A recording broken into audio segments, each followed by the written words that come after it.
दयानिनि अम्ब त्वाम अनुसंददामि अम्ब त्वाम् अनुसन्ददामि भगवत गीते भवद्वेषिणी भगवद्गीते भवद्वेषिणि नमोस्तुते व्यास विशाल बुद्धे नमोस्तुते व्यास विशाल बुद्धे पुल्लार विंदायत पत्र नेत्र पुल्लारविन्दाय पत्र नेत्र येन त्वया भारत तैल पूर्णः येन भारत तैलपूर्णः प्रज्वालितो ज्ञानमयः प्रदीपः प्रज्वालितो ज्ञानमय ज्ञानमय प्रदीपः प्रपन्न पारिजाताय प्रपन्न पारिजाताय स्तोत्र वेत्रैकपाणये स्तोत्रवैत्रैकपाणये ज्ञान मुद्राय कृष्णाय ज्ञानमुद्राय कृष्णाय गीतामृतुहे नमः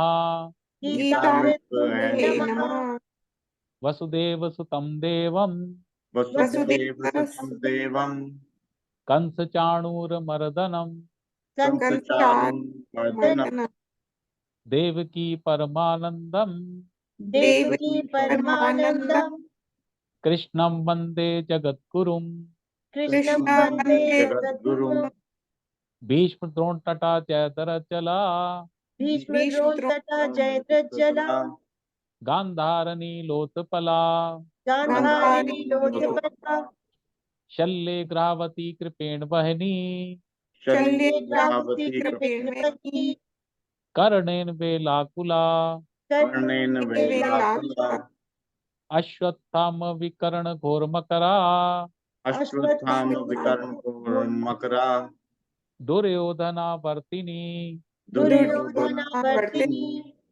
सोतीर्णा खलु पांडवैरण नदी सोतीर्णा खलु पाण्डवार्तिनी कई वर्तकः केशवाः कैवर्तः केशवः पाराशरे वचा सरोजममलम् पाराशरे वचा सरोजममलम् गीतार्थगन्धोत्कटम् गीतार्थगन्धोत्कटम् नानाख्यान केसरम हरिकथा नानाख्यानं हरिकथा संबोधना बोधितम् संबोधना बोधितम् लोके सज्जन षट्पदैररः लोके सज्जनपदैररः पेपीये मानं मुदा पेपीये मानमुदा भूयात् भारत पंकजम कलिमल भूया भारत पंकज कलिमला प्रध्वंसीना श्रेयसे प्रध्वंसीना प्रयते श्रेयसे मूकं करोति वाचालम् मूकं करोति वाचालम् पंगुं लंघयते गिरिम् पंगुं पंगुमुच्यते लङ्घयते गिरिम् यत्कृपातं हम वन्दे यत्कृपातं वन्दे परमानंद माधवम् परमानन्द माधवम् माधवम् शान्ताकारं भुजगशयनम् शान्ताकारं भुजगशयनं पद्मनाभं सुरेशम् पद्मनाभं सुरेशं विश्वाधारं गगनसदृशम् विश्वाधारं गगनसदृशं मेघवर्णं शुभांगम् मेघवर्णं शुभागम् लक्ष्मीकान्तं कमलनयनम् लक्ष्मीकान्तं कमलनयनं योगीभिर्ध्यानगम्यम् योगिभिर्ध्यानगम्यं वन्दे विष्णु भवभयहरम् वन्दे विष्णु भवभयहरं सर्वलोकैकनाथम् सर्वलोकैकनाथं यं ब्रह्मा वरुणेन्द्र रुद्रमरुतः यं ब्रह्मा करुणेरुद्र स्तुन्वन्ति दिव्यैस्तवैर् स्तुवन्ति दिव्यैस्तवैः वेदैः साङ्गपत्क्रमोपनिषदैर् वेदैः सम्पत्क्रमो उपनिषदैः गायन्ति यं सामगाः गायन्ति यं गायन्ति सामगाः सामगाः ध्यानावस्थित तद्गतेन मनसा ध्यानावस्थित तत्तेन मनसः पश्यन्ति यं योगिनो पश्यन्ति यं योगिनो योगिनो यस्यान्तं न विदुसुरासुरगुणा यस्यां तं न यस्यां न विदुषुरागुणा विदुरासुराः देवाय तस्मै नमः। देवाय देवाय तस्मै तस्मै नमः। नमः। देवाय तस्मै नमः। देवाय देवाय तस्मै तस्मै नमः। नमः। देवाय तस्मै नमः। देवाय देवाय तस्मै तस्मै नमः। नमः। ओम श्री परमात्मने नमः। ओम श्री परमात्मा नमः। नमः। तो तीसरा अध्याय हमारा पिछली बार खत्म हो गया था। या तो जो पिछली बार किया था थोड़ा सा 2 मिनट में देख लेते हैं। तो उसमें अर्जुन का प्रश्न था कि भाई इंसान पाप नहीं करना चाहता फिर भी पाप क्यों करता है, और ऐसा लगता है कि भाई इच्छा नहीं होते हुए भी उसे जबरदस्ती पाप कराया जाता है। तो भगवान ने उसका जवाब दिया। उन्होंने कहा भाई ऐसा है कि रजोगुण से उत्पन्न जो काम है, जो इच्छाएं हैं, यही पाप कराने का स्तोत्र है। बेसिकली स्रोत यही है, यही सोर्स है। और काम के ही रजोगुण के बेसिकली 6 डिफरेंट स्वरूप माने गए। काम, क्रोध, मद, मोह, मत्सर, काम, क्रोध और लोभ। ये 6 चीजें जो हैं ये रजोगुण की हैं। और मेन इसमें काम है, और एक्चुअली काम के से ही बाकी 5 चीजें बन जाती हैं। काम से ही क्रोध पैदा होता है, काम से ही मद पैदा होता है, काम से ही मत्सर, काम से ही ईर्ष्या, और काम से ही लोभ पैदा होता है। तो फिर उसका उन्होंने 3 एग्जाम्पल दिए थे कि जैसे अग्नि को धुआं ढक लेती है, और शीशे को, ग्लास को मैल ऊपर आ जाती है, और तीसरा शिशु को, गर्भ को जैसे जेर ढक लेता है। इस तरह ये जो इच्छाएं हैं आपकी, ये आपके ज्ञान को ढक लेती हैं।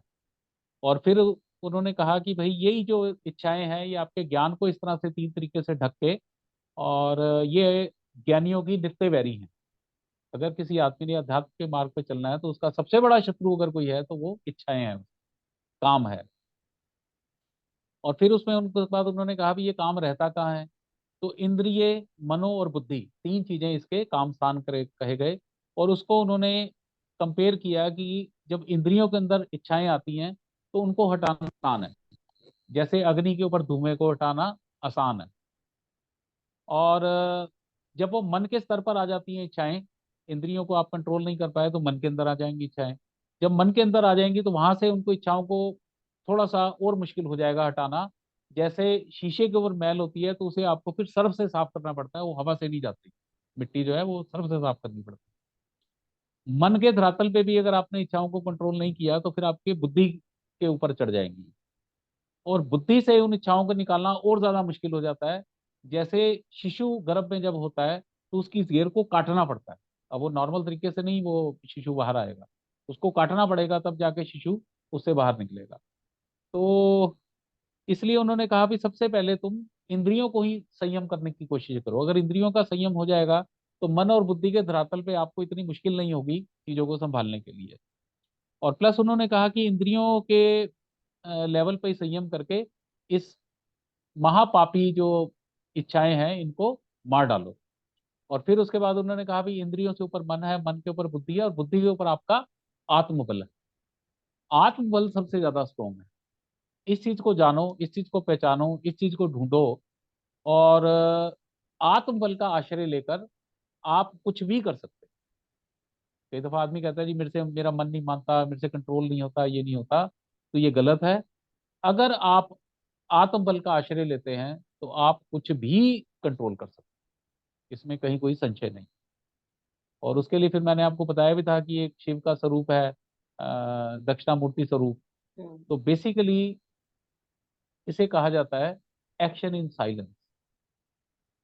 जब आप साइलेंस से जुड़ते हो तो एक्शन इतने गुना होता रहता है कि आप सोच भी नहीं सकते, आपको महसूस ही नहीं होता, आपको यकीन नहीं होता।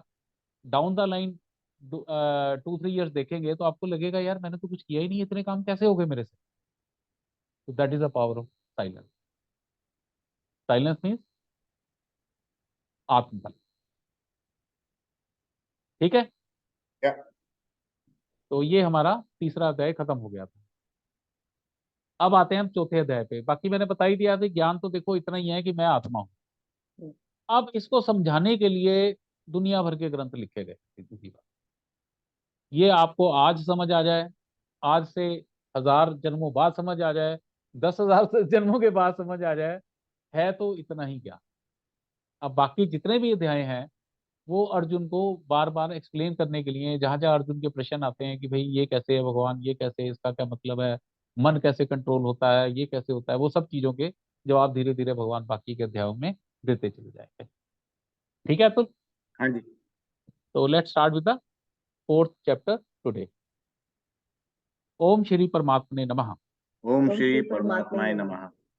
अथ चतुर्थो अध्यायः। अथ चतुर्थो अध्यायः। श्री भगवान उवाच। श्री भगवान उवाच। इमं विवस्वते योगम्। इमं विवस्वते योगम्। प्रोक्तवान् अहम् अव्ययम्। प्रोक्तवान् अहमव्ययम्। विवस्वान् मन्वे प्राह। विवस्वान् मन्वे प्राह। मनुरिक्ष्वाक्वे अब्रवीत्। मनुरिक्ष्वाकवे अब्रवीत्। अब्रवीत्। तो देखो, ये भगवान इसमें ये कह रहे हैं कि ये जो ज्ञान है ये मैंने सबसे पहले सूर्य भगवान को दिया था। ठीक है, यही जो ज्ञान अभी बताया भगवान ने, और ज्ञान इतना ही था। थोड़ा तो याद है ना कि भी कर्म कैसे करना है, सब कर्मों को ईश्वर के अर्पण कर दो। राइट। और कर्म करने की स्थिति क्या होनी चाहिए, समबुद्धि में स्थित होकर और राग द्वेष से रहित होकर मन को भगवान में स्थित करके निष्काम भाव से कर्म करना ही कर्म योग है। ठीक है, तो उन्होंने कहा ये जो ज्ञान है ना, ये सबसे पहले मैंने सूर्य को दिया था, और सूर्य ने इसे, उसका पुत्र था वैवस्वत मनु, उसको दिया था। और वैवस्वत मनु ने अपने पुत्र इक्ष्वाकु को दिया था। इक्ष्वाकु राजा हुए हैं, इक्ष्वाकु वंश से ही राम भगवान, कृष्ण भगवान तब उसी वंश से है। तो इक्ष्वाकु के 58वां जो वंश था उसमें श्री राम पैदा हुए थे भगवान का। तो ये उन्होंने कहा कि भी सबसे पहले मैंने ये सूर्य को दिया। तो बेसिकली क्या है कि मैंने आपको बताया था कि ब्रह्मा जी के जो एक दिन है ना, तो यूजली ये नियम है कि ब्रह्मा जी के एक दिन में भगवान एक ही बार प्रकट होते हैं यूजली। और ये भी आपको बताया था कि ब्रह्मा जी के एक दिन में 14 मनु होते हैं। इस समय जो मनु चल रहा है ये 7वां मनु चल रहा है, और एक मनु में 71 चतुर्युग होते हैं, और एक चतुर्युग 4,32,000 वर्ष का होता है। इस समय जो हम गणना करते हैं तो इसमें जो ब्रह्मा जी का दिन है इसे कहते हैं श्वेत वारा कल्प। ब्रह्मा जी के एक दिन को एक कल्प कहा जाता है, तो इस कल्प का नाम है श्वेत वारा। तो श्वेत वारा में 7वां मनु चल रहा है जिसे वैवस्वत मनु कहा जाता है।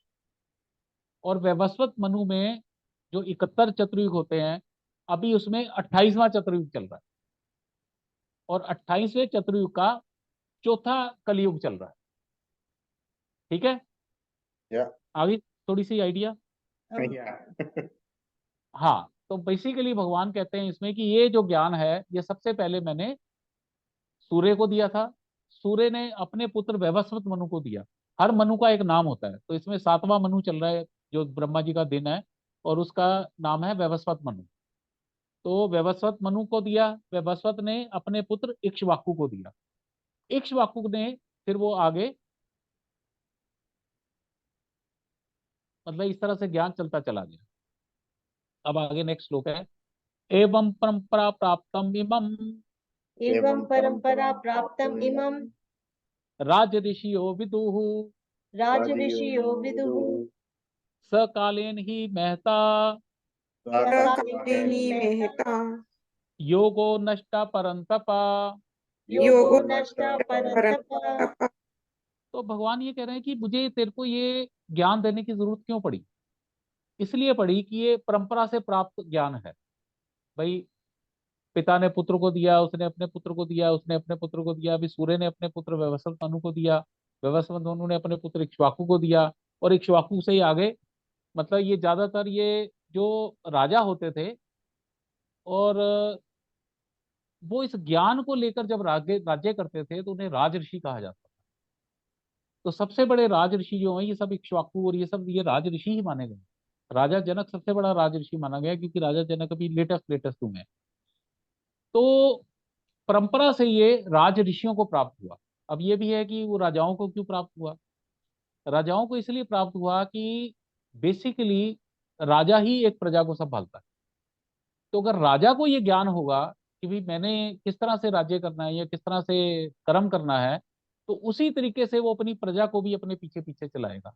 ये हमने पीछे कई श्लोकों में पढ़ा कि जो श्रेष्ठ आदमी होता है लोग उसका अनुसरण करते हैं, और राजा जो करेगा लोग उसका अनुसरण करेंगे ही करेंगे। लेकिन फिर क्या हुआ, धीरे धीरे जैसे जैसे वो तमोगुण प्रधान हो जाता है, तो राजा भी असुर टाइप आने शुरू हो जाते हैं। तो धीरे धीरे वो कहते हैं कि ये जो योग है ये धीरे धीरे खत्म हो गया, क्योंकि जब राजा ही ऋषि टाइप नहीं रहे, असुर लोग आ गए, तो उन्होंने इस सब की ज्ञान की जरूरत नहीं समझी, वो फिर अपने हिसाब से अपनी मनमर्जी से करते थे। तो धीरे धीरे ये ज्ञान खत्म हो गया, और आज अब मैं ये ज्ञान मैंने तुझे ये दिया है अभी कि आत्मा क्या है, ये क्या है, कर्म कैसे करना है, ये सारा का सारा ज्ञान ये ऑलरेडी दिया जा चुका है, और आज तुझे ये रिपीट किया है। तीसरा श्लोक है, स एव अयम्या स एव अयं मया यमा ते अद्य योगा प्रोक्ता पुरातनः ते यज्ञा योगा प्रोक्त पुरातना प्रांत भक्तो इसी में सखा चेति भक्तो में सखा चेति रैसम्ये तत् उत्तमम। रहस्य हि ते उत्तमम्। उत्तम। हाँ, ये जो आज मैंने तुझे अद्य मैंने होता है आज, ये आज मेरे द्वारा जो तुझे योग ये जो ज्ञान दिया गया है ये बड़ा पुराना है। भक्तो इसी में सखा चेति, तू मेरा भक्त भी है और मेरा मित्र भी है, इसलिए तेरे को ये उत्तम रहस्य मैंने बताया है।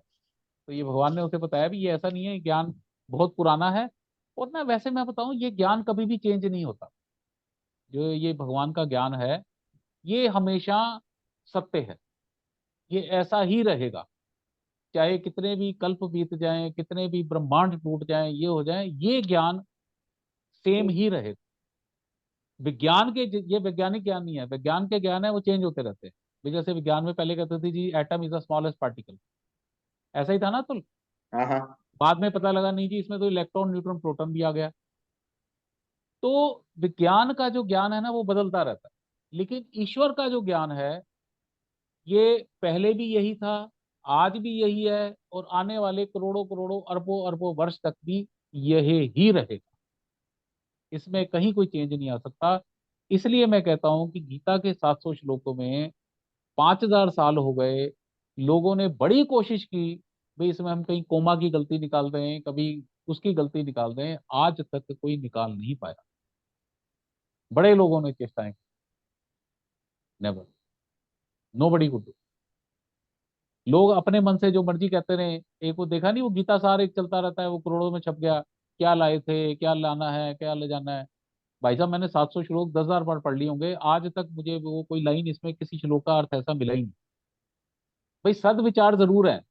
अब जिसे देखो आजकल एक सीरियल आता है तो उसकी एड में मैंने देखा, पता नहीं कोई लाइन बोलता है उसके बाद कहता है ये गीता का सार है। मतलब ये लोगों ने मजाक बना दिया गीता का।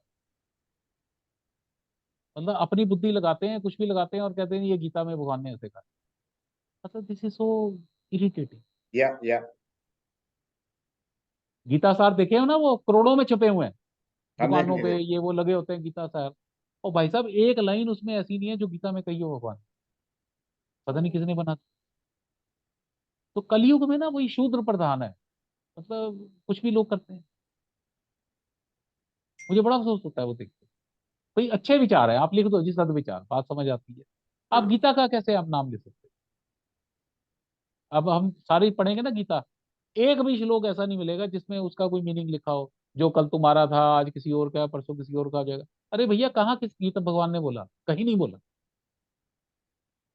लोग अपना कुछ भी करते हैं। तो ये गीता का ज्ञान नंबर एक तो कोई और दे भी नहीं सकता, ये भगवान ही दे सकते हैं, या परंपरा से मिल सकता है, गुरु शिष्य परंपरा से।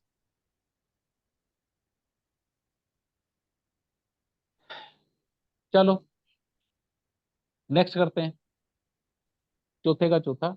अर्जुन उवाच अर्जुन उवाच अपरम भवतो जन्म अपरम अपरं भक्तो भवतो जन्म जन्मं परम जन्म विवस्वतः परम परम जन्म जन्म विवस्वतः विवस्वतः कथम एतद् विजानीयाम् कथम एतद् विजानीयाम् जानीया त्वम् आदौ प्रोक्तवान् इति। त्वम् त्वम् आदौ आदौ प्रोक्तवान् इति। हाँ, अब ये अर्जुन ने जो प्रश्न किया वो हमारा भी प्रश्न है।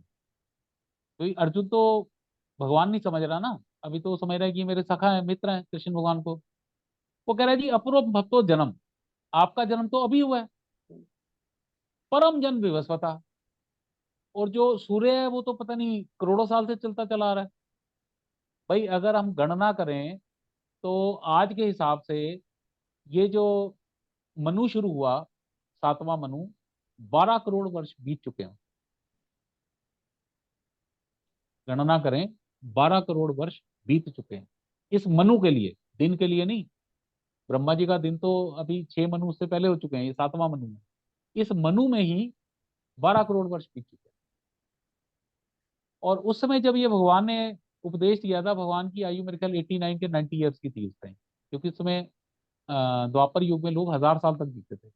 मैंने बताया था ना कि सतयुग में लोगों की एवरेज आयु 1 लाख वर्ष होती है, द्वापर में 10,000 वर्ष होती है, त्रेता में 1,000 वर्ष होती है, और कलयुग में एवरेज आयु 100 वर्ष मानी गई है। लेकिन घटते घटते घटते घटते, तुलसी जी की रामायण जब पढ़ेंगे आप, रामचरितमानस, तो आपको पता लगेगा कि बाद में 10 वर्ष की आयु ही बहुत बड़ी आयु मानी जाएगी। तो कलयुग में आयु बड़ी कम हो गई है। तो भगवान का जब ये युद्ध हो रहा था तो भगवान की आयु उसमें 90 वर्ष थी। तो उसने कहा जी आप कैसी अजीब सी बातें कर रहे हो, अपरम भक्तो जन्म, आपका जन्म तो अभी हुआ है, परम जन्म विवस्वता, तो सूर्य तो पता नहीं कब से है। कथम एतद् विजानीयम् त्वम् आदौ प्रोक्तवान् इति। भाई मैं ये कैसे मान लूं, मैं ये कैसे जान लूं कि आपने पहले 12 करोड़ वर्ष पहले आपने सूर्य को दे दिया था। भाई यही प्रश्न हमारे मन में भी आता है ना कि भी ये ऐसे कैसे हो सकता है। आप भगवान क्या जवाब देते हैं? श्री भगवान उवाच श्री भगवान श्री भगवान वाच बहुनि में व्यतीतानि बहुनि मे व्यतीतानि जन्मानि तव च अर्जुन जन्मानि तव च अर्जुन तान् हम वेद सर्वाणि तान्यं वेद हेत सर्वाणि सर्वाणि ना त्वं वेत्थ परन्तप। न त्वं नाथ वेत्थ वेद परन्तप। परन्तप। वो कह रहे हैं भी ऐसा है, तेरे मेरे हजारों करोड़ों अरबों जन्म हो चुके, लेकिन उनको मैं जानता हूं, तू नहीं जानता। भाई हमारे जन्म में तो आप देखो ना, मैं आपसे कोई 10 साल पुरानी बात भी पूछूं तो आदमी भूल जाता है। अब भगवान ने अगर मान लो सूर्य को भी दिया था ये ज्ञान 12 करोड़ वर्ष पहले, और एक आदमी की आयु 100 वर्ष भी मानो, तो समझ लो 12 लाख जन्म हो जाते हैं एक आदमी के। मतलब हमारे आपके 12 लाख जन्म हो चुके हैं सिर्फ इसी मनु के अंदर। तो भाई हमें 12 लाख जन्मों का कैसे याद रहेगा। और भागवत भी ये कहती है कि जब बच्चा गर्भ में होता है, तो जब 6 महीने का हो जाता है ना गर्भ में, तो उसे अपने 100 जन्म याद आते हैं, 100 जन्म याद आते हैं, भागवत में लिखा हुआ। और फिर उसे जब वो गर्भ में होता है तो कीड़े भी काटते हैं। माता अगर मदर अगर वो कुछ खट्टा खा लेती है तो उसे खट्टा भी लगता है, मिर्ची खा लेती है तो मिर्ची लगती है, तड़पता है वो अंदर बच्चा। ये भागवत में सारा लिखा हुआ है, एक एक चीज लिखी हुई है। 1 दिन का बच्चा कैसा है, 2 दिन का कैसा है, हफ्ते में क्या हो जाता है, 15 दिन में क्या हो जाता है। अरे साइंस को तो पता ही नहीं है, आज भी नहीं पता। ये भागवत में लिखी हुई है सारी चीज। 6 महीने में उसे सारे के सारे पूर्व जन्म याद आ जाते हैं। और वो भी कितने याद आते हैं? केवल 100 जन्म, इससे ऊपर नहीं आते। और वो सारी रील उसके सामने चल जाती है कि क्या था, क्या गलत काम किया, क्या अच्छा काम किया, सारा कुछ उसके सामने आ जाता है। तो वो फिर भगवान से प्रार्थना करता है कि भैया मुझे जल्दी से बाहर निकालो, अब मैं ऐसे कर्म करूंगा कि मुझे दोबारा गर्भवास में ना आना पड़े। ये बड़े दोष माने गए हैं, जन्म मृत्यु जरा व्याधि, 4 ये दोष माने गए हैं मनुष्य जीवन में। जन्म जन्म, मृत्यु और जरा, व्याधि। जन्म के समय बड़ा कष्ट होता है, इतना कष्ट होता है जब बच्चा पैदा होता है बेहोश हो जाता है, दर्द होता है, बाहर निकलना बड़ा मुश्किल है। आजकल तो खैर वो ऑपरेशन से हो जाता है, लेकिन जो नॉर्मल डिलीवरीज है, मतलब मदर्स के लिए भी एक नई जिंदगी होती है। और बच्चे को भी इतना वो होता है कि बच्चा बाहर आके बेहोश हो जाए। और मृत्यु के समय कहते हैं कि भाई इतना कष्ट होता है कि जैसे आपको 10,000 बिच्छुओं ने डंक मारा हो, उतनी जो वेदना होती है वो मृत्यु के समय में। फिर जरा, जरा होता है बुढ़ापा शायद, बुढ़ापा, ओल्ड बुढ़ापे एज, में। Old age. हाँ, old age. Old age very difficult. अभी आप देखो, क्यों अतुल, मदर आपकी, हमारी मदर, हालात खराब हैं यार। या रिमेम्बर ना, कोई हम्म पहचान नहीं पा रहे, कुछ कर नहीं पा रहे, खाना नहीं खा रहे, ये नहीं हो रहा, वो नहीं हो रहा। It is difficult, it is not easy.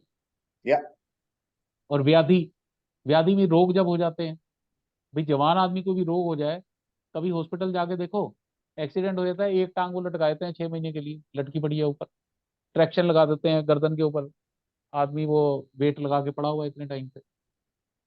It is difficult. या तो 4 दोष जो है ना, ये बड़े जबरदस्त है, जन्म मृत्यु जरा व्याधि। तो भ- भगवान ये कहते हैं भैया ऐसा है कि मैं, तेरे मेरे बहुत जन्म हो चुके हैं, मैं सब जन्मों को जानता हूँ। 12 लाख क्या, 12 अरब क्या, 200 अरब क्या, कितने भी खरबों खरब जन्म है, I know every each and everything, but you know nothing, तेरे को नहीं पता। अब आगे, अजो अपि सन अव्यात्मा, अजो अपि सम यात्मा, आत्मा भूतानाम ईश्वरो अपि सन, भूतानाम भूतानामीश्वरो ईश्वर सन, प्रकृतिम स्वाम अधिष्ठाये, प्रकृति प्रकृति स्वाम स्वामी अधिष्ठाने, दिखाए संभवामि आत्म मायया। संभवामि संभवामी आत्म आयया। आत्माया। अजो, अजो मीन्स अजन्मा। भगवान कहते हैं मैं अजन्मा हूं, जन्म वनम नहीं लेता मैं तो प्रकट होता हूं। अव्यय आत्मा, मैं अव्यय हूं, अविनाशी हूं, मेरा कभी नाश नहीं होता। क्योंकि ना भगवान का क्या है कि हम लोग क्या है ना कि हम जब शरीर ग्रहण करते हैं तो हम अपनी चेतना शरीर में ही लगा लेते हैं, और ऐसे ही करते हैं। पशु में हमारे में कोई फर्क नहीं रहता जब हमारी चेतना शरीर में रहती है। भाई हम कभी किसी जन्म में हाथी बन गए तो अपने आप को हाथी तो समझेंगे ना, कभी भी अपने आप को आत्मा नहीं समझते। चींटी बन गए तो चींटी मान लेते हैं, मनुष्य जीवन मिल गया तो मनुष्य मान लेते हैं। तो बेसिकली गीता का एक ही अभिप्राय है कि अपने आप को पहचानो कि आप ये शरीर नहीं हो, आत्म तत्व हो। अपने आप को इस शरीर से अलग देखने की कोशिश करो। पश्ये इदम अन्य शरीरवत, ये पहले दिन मैंने आपको बोला था अष्टावक्र गीता में, सबसे पहला उपदेश था अष्टावक्र, कि इस शरीर को दूसरे के शरीर जैसा समझो। पश्ये इदम, देखो इसे, पश्ये भी देखना, अन्य शरीर में, दूसरे के शरीर की तरह। तो गीता का सिर्फ ये है कि अपनी चेतना को आध्यात्मिक चेतना में लाना, और जब आध्यात्मिक चेतना में आ जाएगी ये सारी चीजें होनी शुरू हो जाएंगी अपने आप। और ना, सिर्फ प्रैक्टिस करो, थोड़ी थोड़ी प्रैक्टिस करो कि मैं ये शरीर नहीं हूं, एक विटनेस की भांति अपने शरीर को देखो। कुछ समय बाद, कुछ सालों बाद आपको वाकई लगेगा कि मैं शरीर से अलग हूं, मैं कुछ और हूं, I am not this body. तो ईश्वर यहाँ कहते हैं अजो अपि सन, मैं अजन्मा हूं, जन्म वनम नहीं लेता। जन्म तो तुम लोग लेते हो, जब शरीर चेतना में रहते हो तो जन्मते मरते रहते हो। जब आध्यात्मिक चेतना में आ जाओगे तो फिर वो अवतार हो जाता है, फिर अवतार जन्म नहीं लेता, अवतार प्रकट होता है कैसे। अव्य आत्मा, अविनाशी हूं। भूता नाम ईश्वरोपि सन, सभी जितने भूत होते हैं, जीवित, जो भी जीवित प्राणी है, इनका मैं ईश्वर हूं, मैं इनका भगवान हूं सबका। प्रकृतिम स्वाम अधिष्ठाए, मेरी अपनी प्रकृति है योग माया। संभवामी आत्म माया, मैं उसको, क्योंकि देखो ईश्वर तो निर्गुण निराकार, ना उसमें कोई सतोगुण रजोगुण तमोगुण कुछ नहीं है, और ना कोई उसका आकार है। लेकिन जब उसने प्रकट होना होता है, सगुण साकार बनना होता है, तो वो भी प्रकृति का ही आश्रय लेता है, शक्ति को बुलाता है अपनी, और उसे कहता है भी उसके, मतलब फर्क क्या है कि हम माया के अधीन है, वो मायापति है। ईश्वर जो है वो माया का पति है, हम माया के अधीन हैं।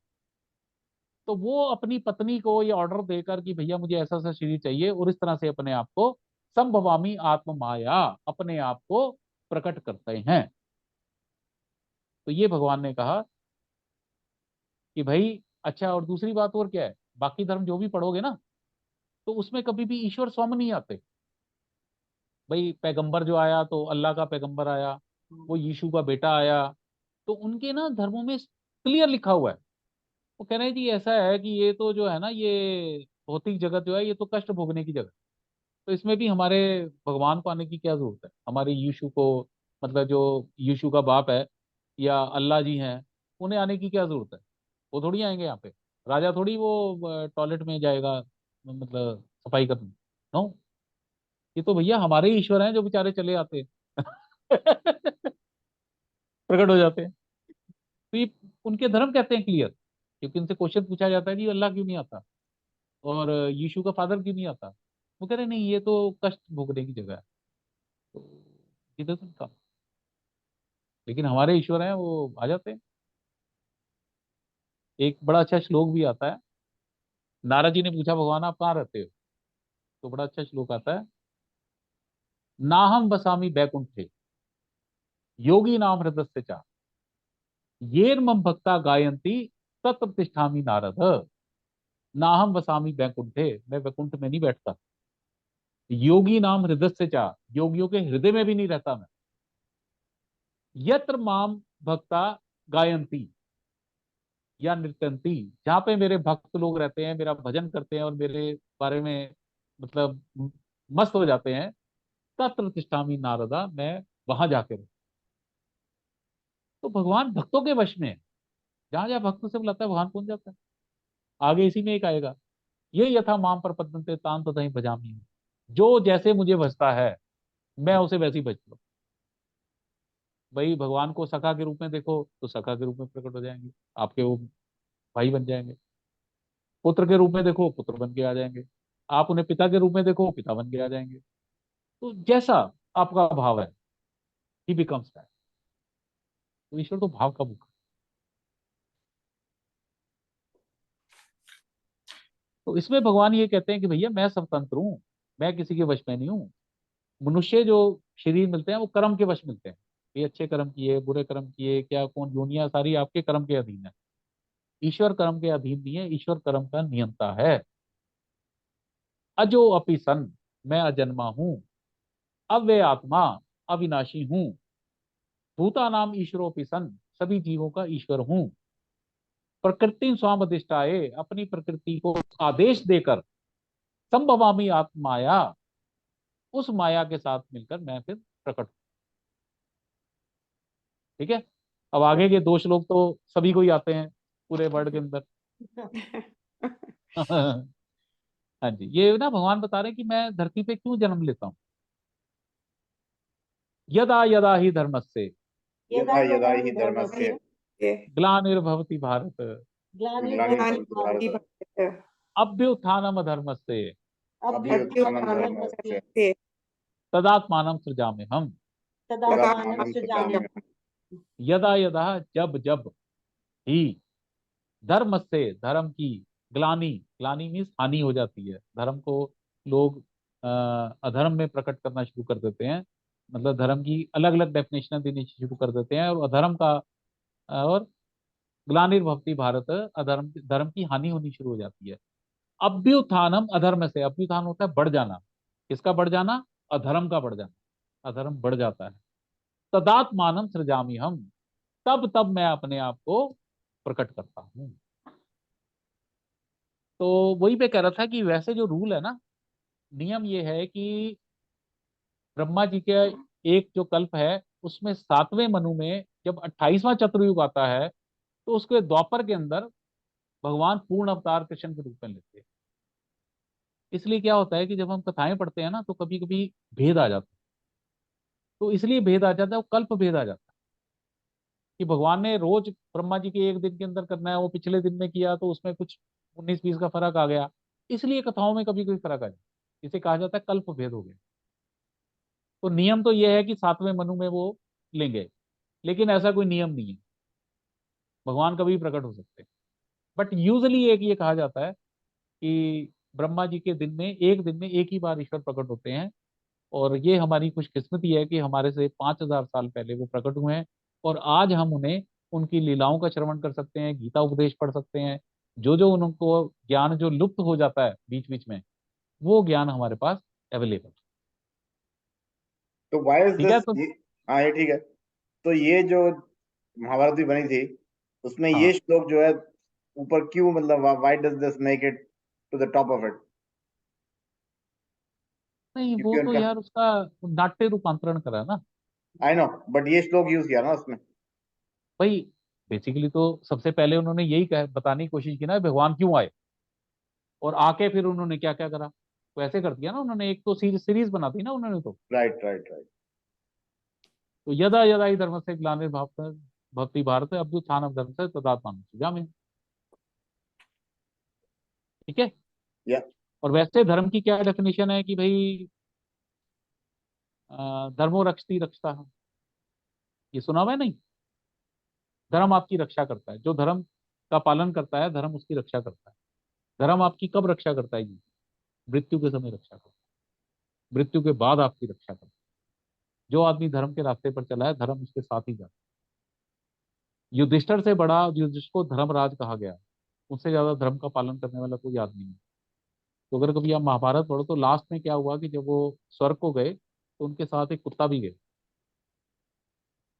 कुत्ता भी गया तो वो रथ आया, वो स्वर्ग का वो जो विमान आया, तो उन्होंने धर्मराज को कहा कि आप आइए विमान में बैठिए, आपको स्वर्ग ले चलें। तो उसने कहा नहीं जी, मैं तो तब जाऊंगा, मैं कुत्ते को भी साथ लेकर जाऊंगा। तो उन्होंने कहा जी ये कुत्ता तो नहीं जा सकता। बोले अगर ये नहीं जा सकता तो मैं भी नहीं जाऊँ। क्योंकि ना ये जब वो लास्ट में हिमालय पर गए तो बर्फ ही आदमी गल जाता है वहां पे, और बाकी सब गल गए। जितने भी पांडव थे, कुंती कुंती ये वो सब सब गल गए, सिर्फ धर्मराज रह गए थे लास्ट में। तो विमान आया उन्हें लेने के लिए। तो उस समय क्या था, एक कुत्ता उनके साथ साथ चल चल रहा था थ्रू आउट। तो उन्होंने कहा जी इसने मेरा साथ दिया, इसको नहीं छोड़ूंगा मैं, स्वर्ग जाना तो पहले इसे बिठाओ विमान के ऊपर, उसके बाद मैं बिठाया उन्होंने। तो बाद में पता लगा वो जो कुत्ता था वो बेसिकली धर्मराज का ही वो स्वरूप, धर्मराज का ही। धर्मोरथ, अच्छा। धर्मराज का ही स्वरूप था। वो धर्मराज ही बने, मतलब कुत्ता बन के उसकी रक्षा कर रहे थे। बाकी सब मतलब रास्ते में शरीर छूट गया था, कुंती का, द्रौपदी का, और ये भीम अर्जुन नकुल सहदेव, सबका छूट गया था। युधिष्ठिर केवल सशरीर स्वर्ग गया, क्योंकि युधिष्ठिर ने हमेशा धर्म का पालन किया। युधिष्ठिर को राजा युधिष्ठिर नहीं कहते, धर्मराज युधिष्ठिर कहा जाता है। धर्म की कभी उन्होंने अवहेलना नहीं। तो फिर ये श्लोक बना था, धर्मो रक्षति रक्षता। जो धर्म की रक्षा करता है धर्म उसकी रक्षा करता है। ठीक है। यप। हम्म। तो धर्म बेसिकली वो वस्तु है जो मृत्यु के समय या मृत्यु के पश्चात हमारी रक्षा करती है। और कलयुग का बेसिकली धर्म है हरि नाम संकीर्तन। क्योंकि आप तप नहीं कर सकते, आप हवन नहीं कर सकते, आप यज्ञ नहीं कर सकते, तो सबसे आसान है नाम। एक भाभी आपके उसमें भी आता है ना, गुरुद्वारे जब जाते हो, जिन्नी नाम ध्याया गए मुसक्कत घाल, नानक ते मुख उजले खेती छुटी नाल। जिन्होंने नाम ध्याया, जिन्होंने नाम का आश्रय लिया, गए मुसक्कत घाल, उनकी सारी मुश्किलें हल हो गई।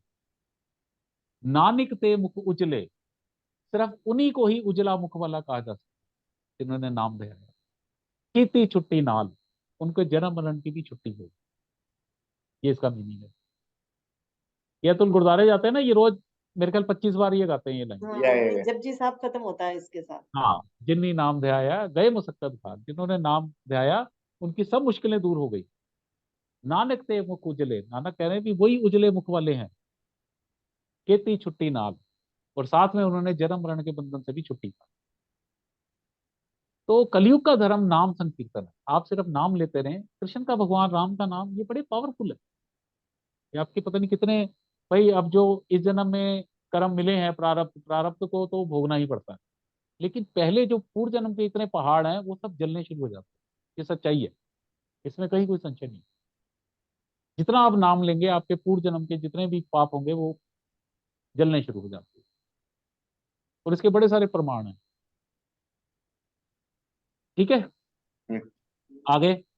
तो एक उन्होंने कहा जब जब धर्म की हानि होती है और अधर्म बढ़ जाता है मैं अपने आप को प्रकट करता हूं। फिर दूसरा, परित्राणाय साधूनाम परित्राणाय साधूनां साधूनां विनाशाय च दुष्कृताम विनाशाय च विनाशाय च दुष्कृतां धर्म संस्थापनार्थाय धर्म धर्मसंस्थापनार्थाय संभवामि युगे युगे। संभवामि युगे युगे युगे। भाई देखो, जब जब अधर्म बढ़ेगा तो होगा क्या, जो साधु लोग होंगे उन पे अत्याचार होने शुरू हो जाते हैं। तो उन्होंने कहा परित्राणाय साधु नाम, परित्राणाय होता है रक्षा करना। रक्षा किसकी करना? साधु लोगों की, जो भगवान की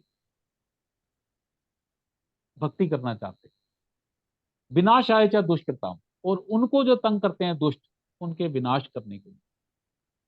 धर्म संस्थापनार्थाय, धर्म की पुनर्स्थापना करने के लिए। संभवामी युगे युगे, युग युग में मैं अपने आप को प्रकट करता हूं। तो साधु बेसिकली किसे कहते हैं? साधु कहते हैं ऐसा व्यक्ति जो बार बार के जन्म मरण के चक्कर से अपने आप को बाहर निकलने का प्रयास करता है। या दूसरा, यह श्री कृष्ण साधती, जो ईश्वर को साधने की कोशिश करता है। इति साधु, उसे साधु कहा।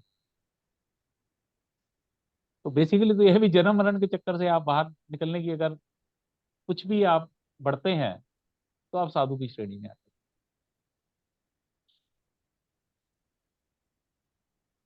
और साधुओं को जो दुख पहुंचाने वाले दुष्कृताम, दुष्ट लोग हैं, उनके विनाश के लिए भगवान प्रकट होते हैं। और ये बड़ी हमारी हिस्ट्री भी है। सबसे पहले हिरणाक्ष आया, फिर ना हिरण्यकश्यप को मारा, फिर उसके बाद कंस को मारा, रावण को मारा। तो सब इनकी वो ये सब दुष्कृताम ही थे, दुष्ट लोग थे। इनके विनाश के लिए भगवान प्रकट हुए बार बार। और संस्थापन होता है भी किसी नियम को अच्छी तरह से लागू करना, धर्म संस्थापनार्थाय, धर्म के नियमों को दोबारा से लागू करने के लिए। कि जो अधर्मियों ने उनको मतलब अपनी व्याख्या देके शुरू कर देते हैं, लोग अपना धर्म की व्याख्या ही बदल देते हैं, ज्ञान की व्याख्या बदल देते हैं। तो उन सब की उन नियमों को दोबारा से स्थापित करने के लिए भगवान कहते हैं कि मैं बार बार इस सृष्टि में आता हूं। ये भगवान ने अपने आने के कारण बताए। आगे है, जन्म कर्म च में दिव्य मम जन्म कर्म च में में दिव्यमेवं यो वेति तत्पतः यो यो वेत्ति तत्त्वतः त्यक्ता देहम पुनर्जन्म प्रयक्ता देह पुनर्जन्म जन्म न एति मामेति सो अर्जुना। न एति मामेति मोती सर्जुन। हाँ, तो भगवान ये कहते हैं मेरे जन्म और कर्म जब होते हैं ना, मेरा जब जन्म होता है ये भी दिव्य है, और मैं जो कर्म करता हूँ ये भी दिव्य है। और जो इसको तत्व से जान लेता है, जो इसको जड़ से जान लेता है, इस पे कोई संशय नहीं करता, इस पे कोई उसका वो मन में ऐसा भाव नहीं होता कि ये कैसे, वो कैसे, ये कैसे। तो त्यक्ता देहम, जब वो देह छोड़ता है, त्यक्ता मैंने होता है छोड़ना, देहम मैंने शरीर, पुनर्जन्म ना एति, उसका फिर पुनर्जन्म नहीं होता। माम एति सु अर्जुना, वो मुझे ही प्राप्त होता है। तो अब इसमें कैसे कहा जाए भी, देखो एक हमारा जन्म है, एक भगवान का जन्म है। तो भगवान का जन्म दिव्य कैसे है? भाई हमारा जन्म तो बड़ा कष्टपूर्ण होता है। भाई गर्भ के अंदर जाते हैं तो मैंने आपको बताया भी, गर्भ से बड़ा कष्ट ही नहीं होता कोई। सबसे पहला कष्ट ही सबसे बड़ा मनुष्य को या किसी भी जीव को है, तो गर्भवास का कष्ट है। तो 9 महीने बड़ा जबरदस्त होता है। और ईश्वर से जीव प्रार्थना करता है कि भैया मुझे इस कष्ट से बाहर निकालो, ताकि मैं अब ऐसे कार्य करूंगा कि दोबारा मुझे गर्भवास ना लेना पड़े। तो हमारा जो, और प्लस हमारा जो जन्म है वो पूर्व जन्म के कर्मों के ऊपर आधारित है, पूर्व जन्म की इच्छाओं के ऊपर आधारित है। लेकिन ईश्वर का तो ऐसा कुछ है ही नहीं। ईश्वर तो मन मर्जी से आ रहे हैं। वो तो कह रहे हैं कि मैं तो अपनी माया को अपने अधीन लाकर उसे मतलब एक टूल बना के अपने आप को प्रकट करता हूँ। और जब तक धर्म की हानि होती है मैं तब आता हूँ, जब जब साधुओं पे अत्याचार होता है मैं तब आता हूँ, और जब जब दुष्ट लोग बढ़ जाते हैं उनका संहार करने के लिए आता हूँ। तो ईश्वर अपनी मर्जी से आता है, हम अपनी मर्जी से नहीं आते। हमें तो जबरदस्ती जन्म दिया जाता है। ठीक है अतुल? क्या तो हमारा जन्म जो है वो तो पूर्व जन्म की इच्छाओं के अनुसार, पूर्व जन्म जो इच्छाएं की भगवान वैसा जन्म देता है। लेकिन भगवान जो जन्म लेते हैं वो अपनी मर्जी से जन्म लेते हैं, वो स्वतंत्र है। और वैसे भी कभी आप भागवत पढ़ो ना, जब भगवान ने कृष्ण भगवान ये देवकी के उसमें आए, जन्म लेना था जिस दिन, तो एक दिन पहले वो स्वप्न में आए उसके वसुदेव के, पूरे चतुर्भुज स्वरूप। तो उन्होंने सारा बताया उसे कि भैया मैं कल पैदा हो रहा हूँ, और सारी कहानी बताई भी, ऐसे ऐसे जेल टूट जाएगी तो मेरे को वहां जाइए और बदल के ले आइए उधर से, क्या नाम है वो, यशोदा के यहाँ से, क्योंकि यशोदा के यहाँ योग माया प्रकट हुई। तो जब वो लेकर आया तो योग माया उड़ गई, हवा में उड़ गई बिजली बन के। तो ये जो कभी अतुल इधर गया तो वो बनारस के उधर एक मंदिर है विंध्य देवी, विंध्यवासिनी, नहीं सुना हुआ है नहीं? नहीं। जैसे हमारे यहाँ वैष्णो देवी है ना, हाँ हाँ। वो बनारस से 100-150 किलोमीटर पे विंध्यवासिनी है। माँ ओके। विंध्यवासिनी का मंदिर है। तो वो ना वैष्णो देवी से भी ऊपर उसकी प्रतिष्ठा है। ये वही विंध्यवासिनी है कि जो यशोदा के पैदा हुई थी, तो जब वो उसे ला रहे थे ना वसुदेव जी, तो उनके हाथ से छूट के ऊपर आकाश में उड़ गई थी वो। तो उसे कहते हैं बिजली बन गई थी, तो विंध्यवासिनी वो जो है उसका मंदिर वहां पर है। और पूरा जो इधर आपका बिहार और ये यूपी है, ये सारे लोग वहां जाते हैं विंध्यवासिनी। ओके। बनारस के पास मिर्जापुर है, मिर्जापुर के 50-60 किलोमीटर पे है ये विंध्यवासिनी। बड़ी महत्ता है इसकी। तो भगवान ने पहले ही बता दिया आके कि भैया मैं आ रहा हूँ, और ऐसे ऐसे करके। अभी हमारे में से कोई बता सकता है अपनी माँ को क्या कि मैं प्रकट हो रहा हूँ कल, मैं आपके यहाँ से पैदा होऊंगा? नहीं होता। तो भगवान के जो जन्म है वो दिव्य जन्म, कर्म भी दिव्य है। आप उनकी लीलाएं सुनो। वैसे भी जब नवदा भक्ति आती है ना, उसमें सबसे पहला जो वो है श्रवणम। श्रवणम ही सुनना। देखो आप कहीं भी जाओ, आप गंगा जी जाओ, तो वैसे आप जाओगे आपको मिट्टी वाला पानी लगेगा, आपको लगेगा ये क्या है, बेकार है। लेकिन अगर मैं गंगा जी के बारे में आपको बताना शुरू करूंगा कि भैया ये ऐसा पानी है जो कभी खराब नहीं होता, भैया ये ऐसा पानी है कि इसमें हड्डियां भी डाल दो वो भी गल जाती हैं, इकलौता पानी है संसार का जिसमें हड्डी गल जाती है, ये ऐसा पानी है जो करोड़ों वर्ष पड़ा रहे, ये कभी सड़ेगा नहीं, और ये हमारी माँ है। भाई साहब आपका भाव ही बदल जाएगा वहां का। तो 9 तरह की भक्तियां बनाई गई, उसमें पहली भक्ति जो है वो है श्रवणम। तो कभी भी तीर्थ स्थान पे जाओ, पहले उसका महात्म सुनो। जब उसका महत्व सुनोगे, आप उसका महात्म्य सुनोगे, तब आपको, तभी आपका भाव आए। अब वृंदावन जाओ तो आपको लगेगा ये क्या है, कीचड़ मचे हुए हैं, गंद मचा हुआ है, ये है वो है, भिखारी घूम रहे हैं, ये कर रहा है वो घूम रहा है। लेकिन जब आप उसके पहले सुनोगे कि भगवान यहाँ पैदा हुए, उन्होंने ये करा, गोवर्धन अपनी छोटी उंगली पे उठा लिया। भाई साहब 7 साल के थे भगवान, उन्होंने छोटी उंगली पे गोवर्धन पर्वत को 7 दिन उठा लिया। तो ये दिव्य कर्म है कि नहीं है? कोई कर सकता है ऐसी चीज? भगवान की जब छठा दिन था, पूतना आ गई उन्हें अपना जहर वाला दूध पिलाने, पूतना को मार डाला उन्होंने। और कहते हैं कि पूतना की लंबाई 18 किलोमीटर लंबी थी। जब वो मरी, भागवत में लिखा हुआ है, शी वॉज 18 किलोमीटर लॉन्ग। 6 दिन के भगवान ने मार डाला उसको। फिर उसके बाद शक्टासुर आया, कर्णामृत आया, वर्णामृत, पता नहीं कितने कितने राक्षस आए। जरासंध 23 अक्षौणी सेना लेकर मथुरा पे उसने 17 बार आक्रमण किया। भगवान ने 17 बार उसको मारा। तो ये ऐसे काम है कि सोच, भाई सबसे बड़ी बात है, छोटी उंगली पे आप गोवर्धन पर्वत उठा सकता है कोई क्या? नहीं उठा सकता। तो ये काम किसने किया? भगवान ने किया।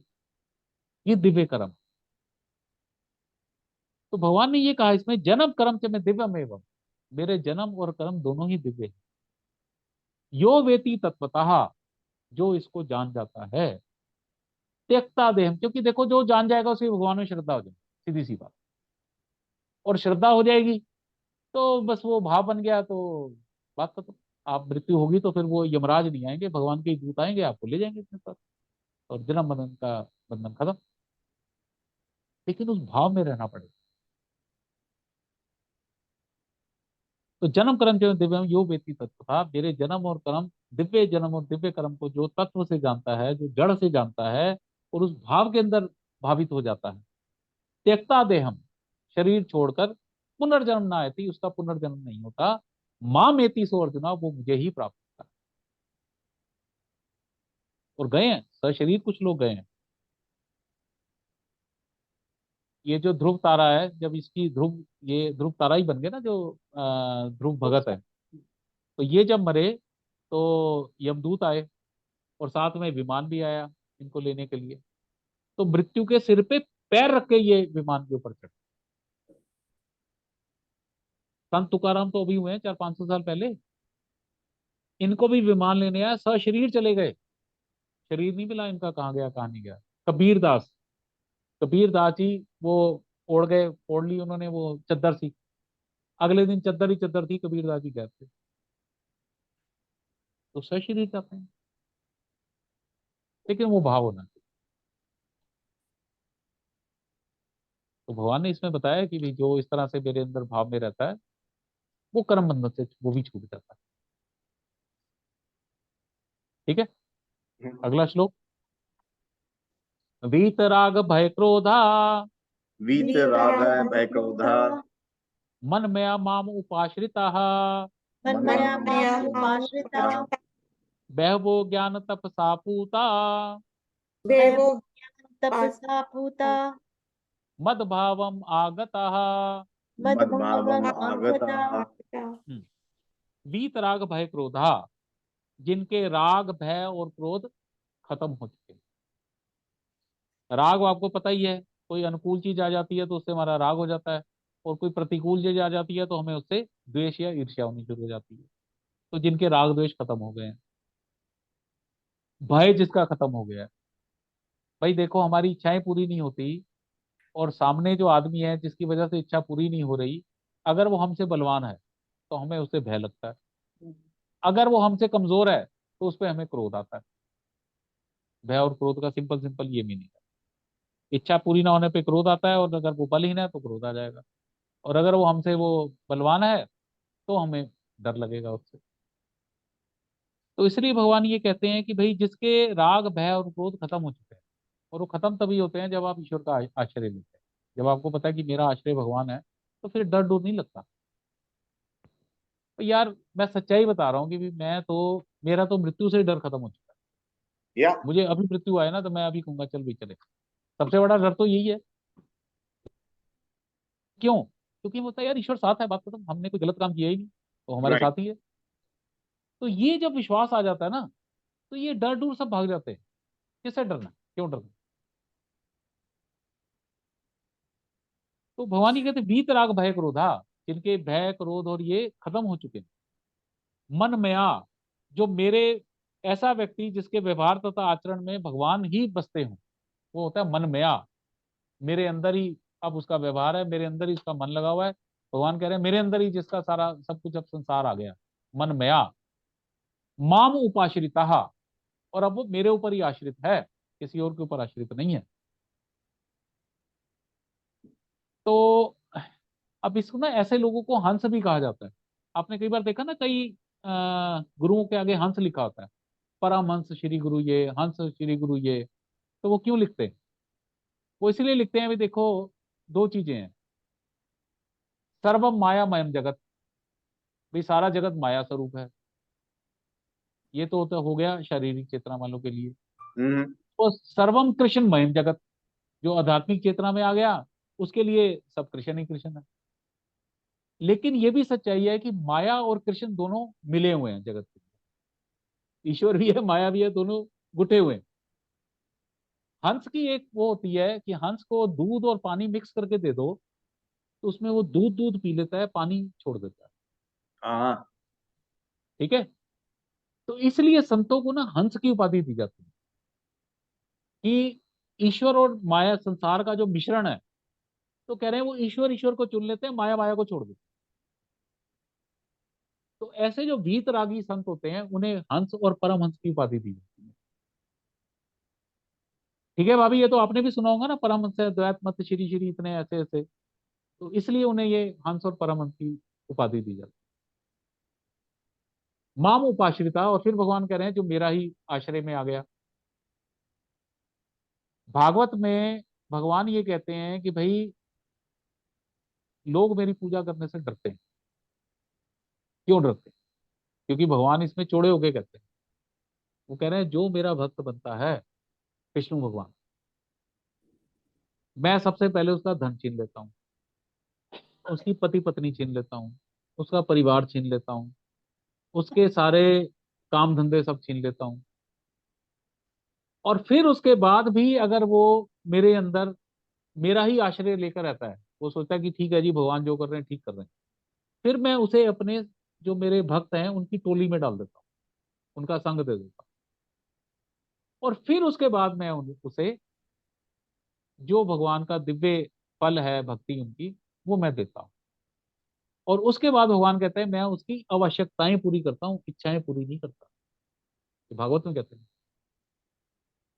कि मैं अपने भक्त की आवश्यकताएं पूरी करता हूँ, इच्छाएं पूरी नहीं करता, क्योंकि इच्छाएं अनंत है, वो तो कभी खत्म होनी नहीं।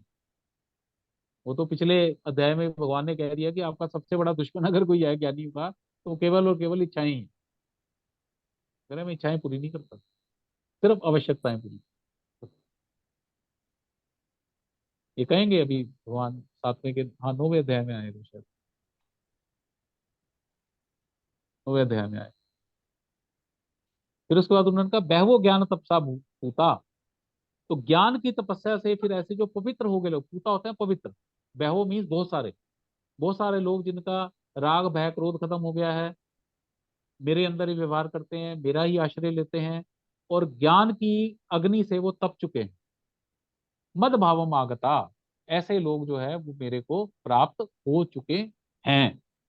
तो इसका वो एग्जाम्पल है, राजा जनक हुए हैं, इक्ष्वाकु हुए हैं, ऐसे बहुत सारे लोग हुए हैं, ध्रुव है, प्रहलाद है। तो ये सारे ज्ञान की अग्नि से तप के अपना भगवान को प्राप्त हो गए। अब ये श्लोक अगला मुझे बड़ा अच्छा लगता है और इसी को मिलकर खत्म कर देते हैं। ठीक है।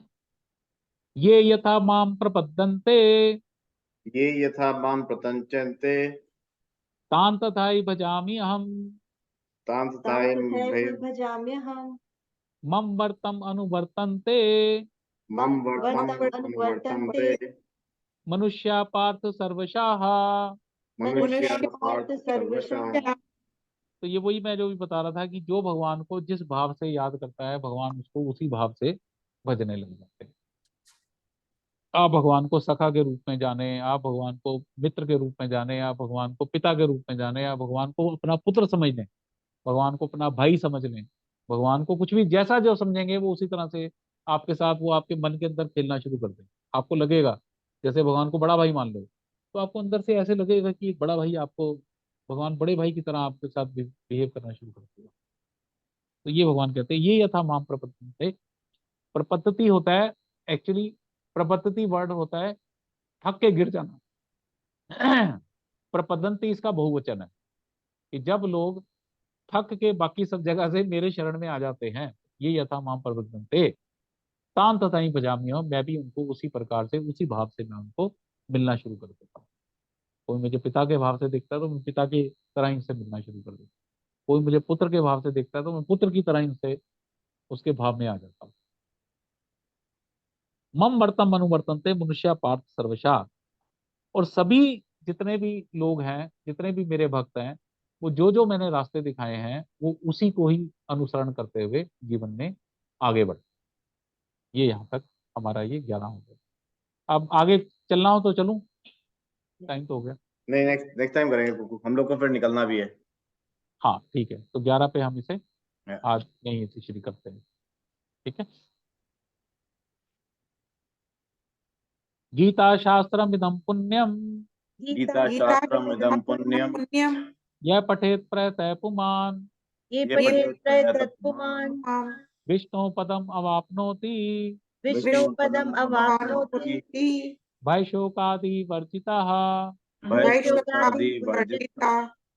गीता अध्ययनशीलस्य गीता अध्ययनशीलस्य प्राणायाम परस्य च प्राणायाम परस्य च नैव सन्ति हि पापानि नैव सन्ति हि पापानि पूर्वजन्म कृतानि च पूर्वजन्म कृतानि च मलनिर्मोचनं पुंसाम् मलिनिर्मोचनं पुंसां जल स्नानं दिने दिने जलस्नानं दिने दिने सकृत गीता अम्बसी स्नानम सकृत गीता अम्भसी स्नानम संसार मल नाशनम संसार संसारमलनाशनम गीता सुगीता कर्तव्या गीता सुगीता कर्तव्या किम अन्नई शास्त्र विस्तरई किम अन्य शास्त्र वितरई या संपद्मनाभस्य या स्वयं पद्मनाभस्य मुख पद्मात्म निश्रितः मुख पद्मात्मनि मुक्पद्मानिश्रिता भारत अमृत सर्वस्वम भारत अमृत सर्वस्वम विष्णुर्वक्त्रात् निश्रितम विष्णुर्वक्त्राग्निश्रितम गीता गंगोदकं पीत्वा गीता गंगोतकं पीत्वा पुनर्जन्म न विद्यते पुनर्जन्म न विद्यते सर्वो उपनिषदो गावो सर्वोपनिषदो गावो दुग्धा गोपाल नंदनः दुग्धा गोपाल नंदना पार्थो वत्सा सुधीर्भोक्ता पार्थो वत्सा दुग्धम गीतामृतम महत् दुग्धं गीतामृतमहत् एकम शास्त्रम देवकी पुत्र गीतम एकं शास्त्रं देवकी पुत्र गीतम एको देवो देवकी पुत्र एव एको देवो देवकी पुत्र एव एको मंत्रस्य तस्य नामानि यानि एको मंत्रस्य तस्य नामानि यानि कर्म अपि एकम तस्य देवस्य सेवा कर्मपि एकं तस्य देवस्य सेवा ओम श्री परमात्मने नमः ओम श्री परमात्मने नमः ओम श्री परमात्मने नमः ओम श्री परमात्मने नमः ओम श्री परमात्मा नमः। बस ना मुझे बता दिया करो जहाँ पे खत्म करना है ना, तो नहीं, नहीं, we can stop at that. Perfect this is perfect Kuku बिल्कुल एकदम मतलब अच्छा। हम लोग तो खो जाते हैं इसमें तो भूल जाते हैं बट हम लोग का फिर That's so nice. दिन शुरू हो रहा होता है तो संडे का फिर वो बाकी काम कुम शुरू हो जाते हैं Actually तो perfect. यार भगवान की हम- कथाओं में मन लग जाए ना, मैं कह रहा हूँ यार बस यहीं से शुरुआत हो। हम लोग तो वेट कर रहे होते हैं तैयार तुर बैठ जाते हैं इसलिए हाँ, भगवान की Exactly. कथाओं में लग जाए तो यही शुरुआत। Yeah. रामचरितमानस ने कहा प्रथमो भक्ति संतन कर संगा, पहली भक्ति संतों का संग, द्वितीय भक्ति कथा प्रसंगा, दूसरी भक्ति कि मेरी कथाओं में मन लगना शुरू हो जाए। तो मन लगना शुरू हो जाए, भक्ति शुरू हो गई, बात खत्म। लोगों का मन नहीं लगता कथा में, नींद आ जाती, सो जाते। गुरु इसीलिए कहते हैं कि बैठे रहो, कहीं ना कहीं कुछ ना कुछ शुरू हो जाएगा धीरे धीरे। चल ठीक है, ठीक है Thank you, Kuku. ओम श्री परमात्मा, ओम श्री जय श्री परमात्मा नमः कृष्ण।